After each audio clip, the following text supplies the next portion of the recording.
udah lama nih kita nggak nonton drakor lagi ya. Akhirnya ada lagi nih di Netflix drakor yang sangat maco. Anjay. Iya. Ini adalah drakor untuk kalian pria-pria jantan.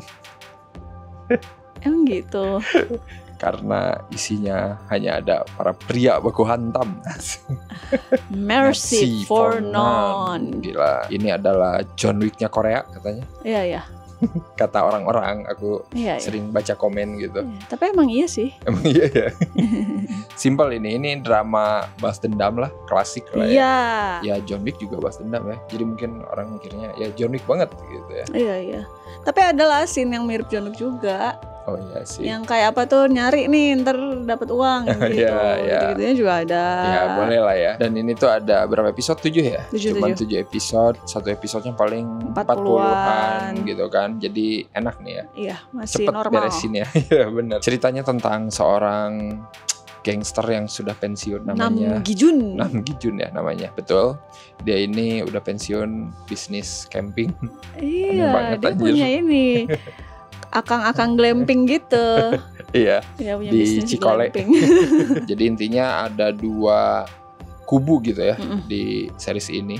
Kubunya Juwon sama Bongsan. Ada historinya ya 2 kubu ini diceritain kalau mereka itu dulu emang bersatu, cuman jadi pecah gitu. Damai lama gitu sampai akhirnya adiknya si Nam Gi-jun ini mati. Jadi deh si Nam Gi-jun turun gunung ya. Ini literally turun gunung dan mengacak-ngacak siapa yang bunuh adik gua gitu, sambil mukulin orang. Aku salah satu penyuka pembalasan dendam ya. Jadi ini seru sih. Terus ya tadi kayak yang aku bilang ngingetin sama John Wick atau kayak apa Demon City ya? Apa sih yang bapau ajaib itu? Iya. BTW di Netflix juga ada tuh Demon City ya judulnya. Itu Jepang sih. Iya. Itu lebih liar lagi sih sebenarnya kalau kata aku ya. Karena kayak semi komikal. Selain tentang revenge dan action, tapi tetap dapat emosionalnya gitu.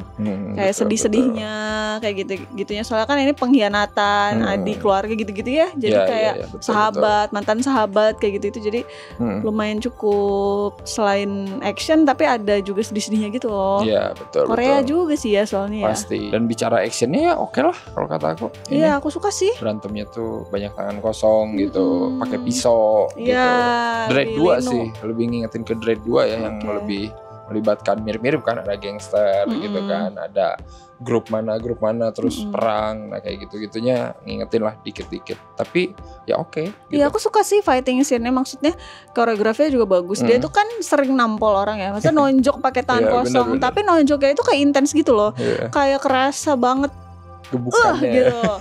Iya benar-benar. Maksud aku mungkin ditambah sama efek dan juga kamera ya, tapi maksudnya kayak nampolnya tuh kayak beneran, kayak lu nampol orang dengan kekuatan penuh gitu. Itu kalau stuntman-nya beneran dipukul mah gawat sih. Maksudnya dia kan sering banget dia tuh kayak duk, tapi kenceng gitu, yang dalam gitu. Gimana sih ya, susah jelasinnya. Dan orangnya tuh yang kayak mental beneran, misalnya kayak yang bener-bener langsung pingsan, langsung mental kayak gitu. Jadi kayak kerasa banget sih bagian-bagian nampolnya itu the best emang ini. Si tangan besi.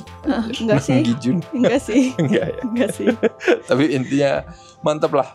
Setiap tonjokannya terasa. Nah, yang paling sering kelihatan aneh tuh kalau nonton satu lawan banyak tuh gantian kan, kayak yang lain nunggu gitu loh. Kayak orang mah kalau ngegebukin langsung aja gitu. Cuman di sini tuh nggak kelihatan kayak gitu. Bahkan ada yang kayak waktu di rumah itu loh, rumah tersembunyi itu ada gang. Jadi kelihatan lah kalau ya nggak mungkin mereka langsung nyerbu karena sempit. Terus ya udah dihantam salah satu gitu. Itu maksudnya seru sih kayak gitu-gitunya tuh. Chaosnya dapet banget gitu ya. Bukan cuma tangan kosong doang, juga ada nanti dia pakai baseball bat yang tahu tuh dilas pakai apa anjir. Iya, kayak berat banget ya ujungnya pakai apa, beton ya. Iya kan di bawahnya aja diseret-seret. Gila. Iya. Ya lah gimana nggak bocor sekali, hajar gitu. Itu keren sih. Aku suka sih yang jadi Nam Gi-jun itu. Soalnya kan ini emang berpusat di dia ya, tentang dia gitu. Jadi sering banget kan dikasih lihat dianya gitu. Mukanya itu loh sedih, emosionalnya gitu dapet loh. Maksudnya gini, kalau film revenge lainnya tuh ada muka mereka tuh kayak ada marahnya. Kayak ada lagi berantem tuh muka kesel, muka marah. Dia tuh enggak, mukanya tuh lempeng ya enggak.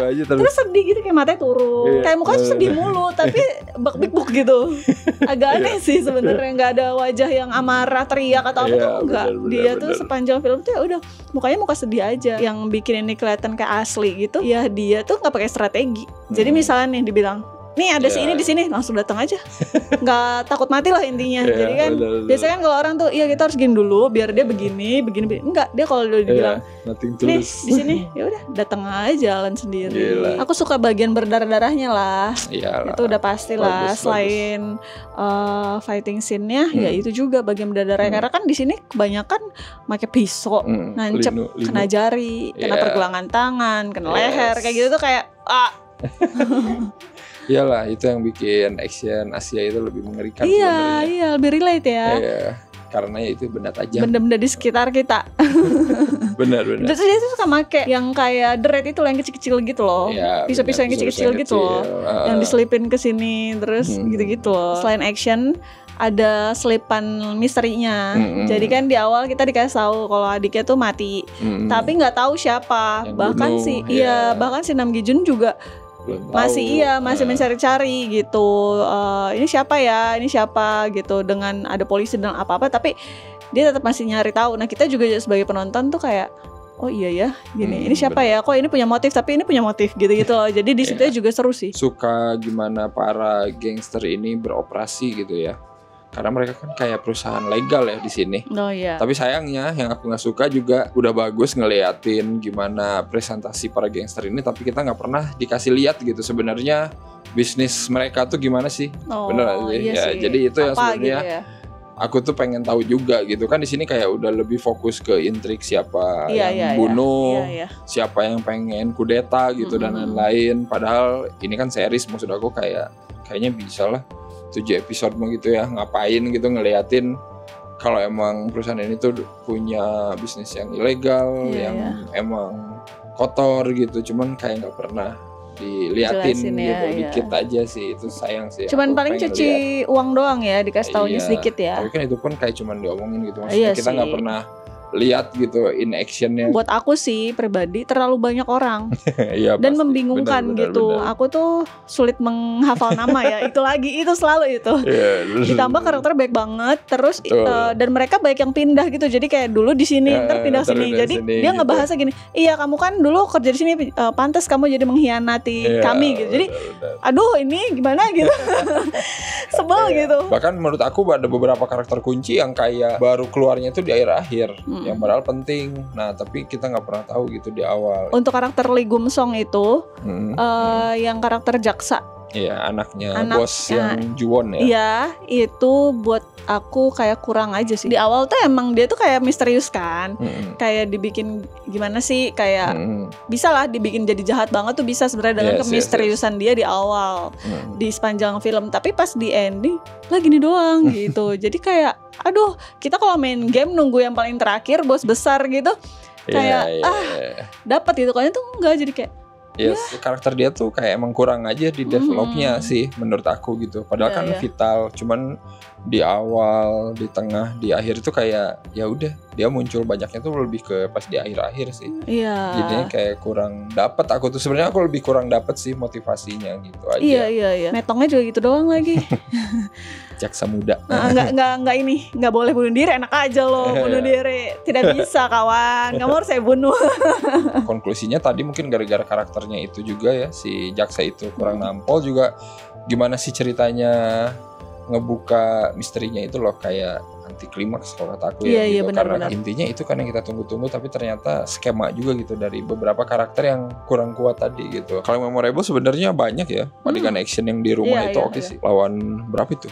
100 orang. Banyak banget itu mantep sih. Iya benar-benar ada ini ya, orang-orang dari apa? Physical 100 Netflix itu aku bener. Kaget sih, tapi dia ini loh, maksud aku sebagai cameo sesuai banget. Iya benar. Dan acting juga, bukan kayak betul. Gimana ya, gitu. Gak ada dialog tapi yang penting lumayan lah. Iya, gitu. Tapi mantep loh berantemnya tuh. Nam Gi Jun datang ke pemakamannya bapaknya jaksa itu juga sih. Ya ampun sedih banget. Maksud aku di sini tuh sebenarnya si bapaknya jaksa itu ya dia kerja aja, maksudnya nggak yang licik gitu, kerja sebagai ketua gangster aja, tapi masih tetap pada jalurnya gitu, dan dia harus metong begitu sampai akhirnya Nam Gi Jun menghormati ya, datang untuk menghormati. Terus anaknya ngomong, makan Gi, ini makan terakhir lo, bisa-bisa lu juga makan. Bisa-bisa dia makan dan terakhir lo juga, mantap. Itu kayak, terus dia naruh apa sih namanya yang buat ngerokok? Cerutu ya, apa sih ya itulah, pipa untuk cerutu apa sih itu ditaruh. Itu sedih sih maksud aku ya gini. Tapi dia masih menghormati karena emang dulu tuh bapaknya emang ya percaya baik sama adiknya juga ini benar. Sayang sama ini sih yang punya Enclin itu sedih banget sih. Aku seneng karena dia sering komedi di sini. Komedinya datang selalu dari dia. Karakter yang lucunya lah ya. Iya gitu. Tapi dia mengenaskan sih. Ya itu dia, di dalam dunia gangster tidak ada yang bisa kamu percaya. Iya betul. Ngeri. Makanya jangan masuk gangster, masuk Karang Taruna aja, insya Allah. Pada percaya. Insya Allah amanah ya. Endingnya ya udah gitu ya, diakhiri dengan ya film-film seperti ini juga gitu ya. Tapi sedih sih, maksudnya dia sempat bilang kan sama almarhum adiknya, maaf ya aku lama banget kayak gitu. Tapi aku akan nyesel. Aduh, sad banget sih. Gila. Bolehlah, silakan tonton aja ya. Merci for None. Ada di Netflix. Betul. Kalau kalian udah nonton, komen juga menurut kalian gimana series ini ya.